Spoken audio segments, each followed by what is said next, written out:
Hi students, வணக்கம். இப்போ என்ன பார்க்க போகிறோம்? இயல் 6 பயிற்சி 6.5 10ஆம் கணக்கு பார்க்கணும். என்ன கொடுத்துருக்கான்? ஒரு கோபுரத்தின் உயரத்திற்கும் அதன் நிழலின் நீளத்திற்கும் இடையே உள்ள விகிதம் √3:1 எனில் சூரியனை காணும் ஏற்ற கோணம் எவ்வளவு? கோபுரத்துடைய நிழல்,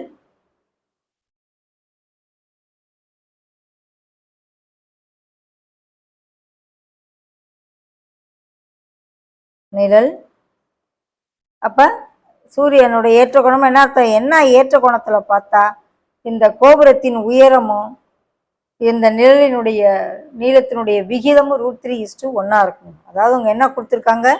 AB:BC = √3:1 அப்படின்றாங்க. கோபுரம் உயரம் நிழலின் நீளம்.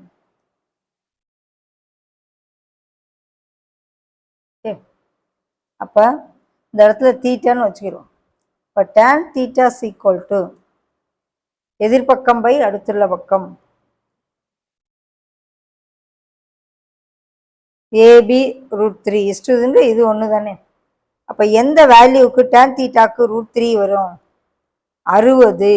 அப்போ சூரியன் 60 டிகிரி இதில் இருக்க ஏற்ற கோணத்தில் இருக்கையில் அந்த நிழலுடைய நீளத்துக்கும் கோபுரத்தினுடைய இதுக்கும் உயரத்திற்கு இடையில இருக்க விகிதம் √3:1 இருக்கும்.